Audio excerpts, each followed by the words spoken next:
Selamat datang pada mata kuliah Metodologi Penelitian dan Biostatistika Program Studi Keperawatan Fakultas Keperawatan Universitas Padjadjaran. Saya, Doni Nurhamsyah, dosen Fakultas Keperawatan Universitas Padjadjaran. Pada kesempatan kali ini, saya akan menjelaskan tentang bagaimana cara melakukan analisis data korelasional menggunakan aplikasi pengolahan data SPSS. Pada pokok bahasan kali ini, mahasiswa diharapkan dapat melakukan analisis data korelasional menggunakan aplikasi pengolahan data SPSS. Berikut ini saya akan menjelaskan tentang bagaimana cara melakukan analisis data korelasional menggunakan aplikasi pengolahan data SPSS.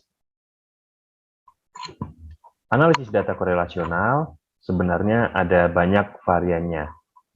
Pada kesempatan kali ini, saya akan mencoba mempraktikkan tentang bagaimana cara melakukan analisis data korelasional Pearson menggunakan aplikasi pengolahan data SPSS.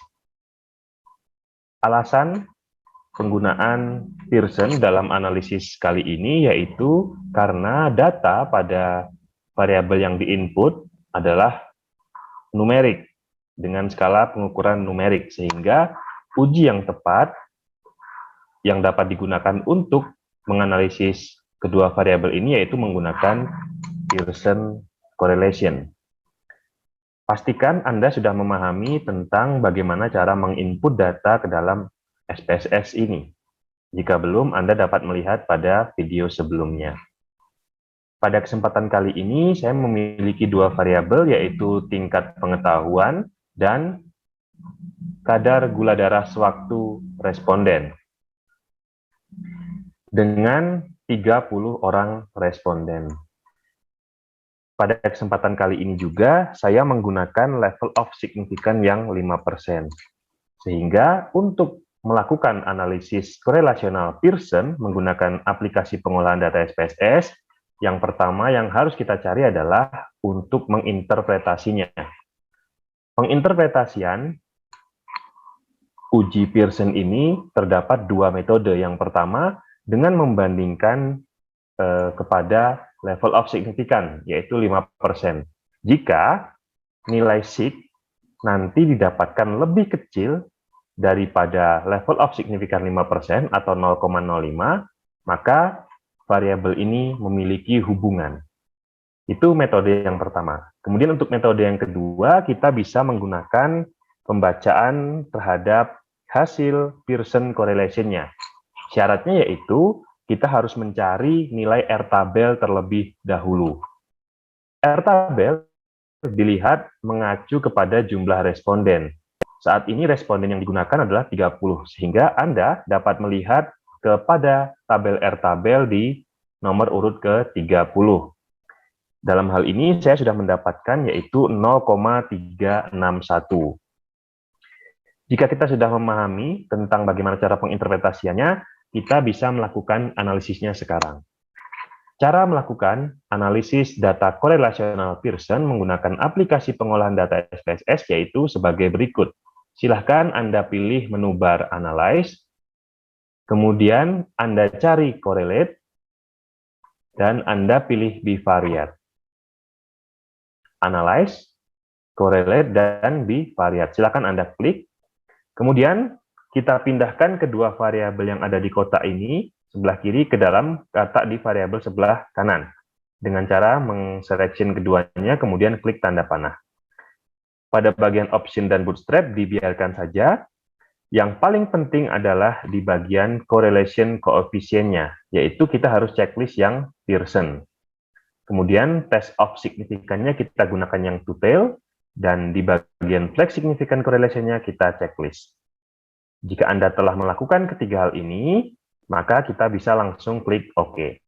Berikut ini adalah output dari analisis korelasional Pearson menggunakan aplikasi pengolahan data SPSS. Seperti yang kita ketahui, untuk menginterpretasi hasil analisis korelasional Pearson, kita bisa menggunakan dua metode, yaitu yang pertama kita menggunakan nilai sig, di mana di sini nilai sig-nya harus lebih kecil daripada level of significant yang kita gunakan. Pada contoh ini yang digunakan adalah 5% atau 0,05. Kemudian cara yang kedua, seperti yang kita ketahui, yaitu menggunakan Pearson correlation. Seperti yang kita ketahui, dengan cara ini kita harus mencari terlebih dahulu nilai Pearson correlation atau R tabelnya, sesuai dengan jumlah responden yang ada dalam penelitian kita. Nah, dalam hal ini ada 20 orang responden, sehingga nilai R tabel pada 20 orang responden yaitu 0,361. Jadi, kalau kita menggunakan nilai Pearson correlation, ini harus lebih besar daripada R tabelnya. Baiklah, kita akan mencoba menginterpretasi hasil output dari analisis korelasional Pearson ini, di mana nilai sig yang didapatkan yaitu 0,003. 0,003 ini lebih kecil daripada 0,05. Artinya, terdapat hubungan antara tingkat pengetahuan dengan kadar gula darah sewaktu responden. Kemudian kalau kita menginterpretasi menggunakan nilai Pearson correlation, ternyata didapatkan bahwa nilai Pearson correlation-nya yaitu 0,524. Ini lebih besar daripada nilai R tabel, yaitu 0,361. Sehingga dapat kita simpulkan bahwa terdapat hubungan antara tingkat pengetahuan terhadap atau dengan kadar gula darah sewaktu responden. Demikian penjelasan tentang bagaimana cara melakukan analisis data korelasional menggunakan aplikasi pengolahan data SPSS. Jika ada yang ingin didiskusikan berkaitan dengan pokok bahasan ini, silakan tuliskan pada kolom komentar atau forum diskusi yang telah disediakan pada Learning Management System LIV Unpad. Sampai bertemu kembali pada pokok bahasan berikutnya. Terima kasih.